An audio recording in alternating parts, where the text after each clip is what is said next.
Coastal ವುಡ್ನಲ್ಲಿ ಹೊಸ ಸಂಚಲನವನ್ನು ಮೂಡಿಸಿ ತೆರೆ ಕಂಡ ಬಳಿಕವೂ ಅದೇ ಸಂಚಲನದೊಂದಿಗೆ ಮುನ್ನುಗ್ಗುತ್ತಿರುವ ಚಿತ್ರ ಪೆಟ್ಟಕಮ್ಮಿ. ಈಗಾಗಲೇ ಮೇ 18ಕ್ಕೆ ತುಳುನಾಡಿನ 10 ಚಿತ್ರಮಂದಿರಗಳಲ್ಲಿ ತೆರೆ ಕಂಡು ಭರ್ಜರಿ ಪ್ರದರ್ಶನವನ್ನು ಕಾಣುತ್ತಿದೆ.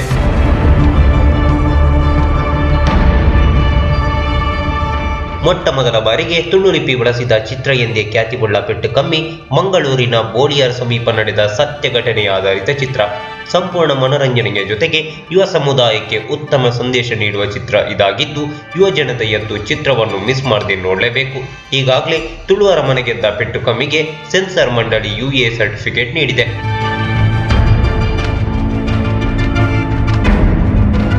ಮಾಲ್ಗುಡಿ ಡೇಸ್ ಬ್ಯಾನರ್ ಅಡಿಯಲ್ಲಿ ನಿರ್ಮಾಣವಾದ ಪೆಟ್ಟಕಮ್ಮಿ ಚಿತ್ರಕ್ಕೆ ಅಶೋಕ್ ಶೆಟ್ಟಿ ನಿರ್ಮಾಪಕರು.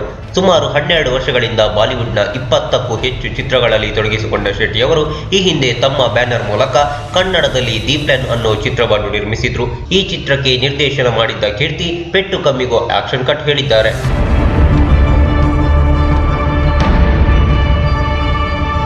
ಈ ಮಾಹಿತಿ ನಿಮಗೆ ಇಷ್ಟ ಆದರೆ ಕೋಸ್ಟಲ್ ಕನ್ನಡ ಪೇಜ್ಗೆ ವಿಸಿಟ್ ಮಾಡಿ, ಸಬ್ಸ್ಕ್ರೈಬ್ ಬಟನ್ಗೆ ಕ್ಲಿಕ್ ಮಾಡಿ.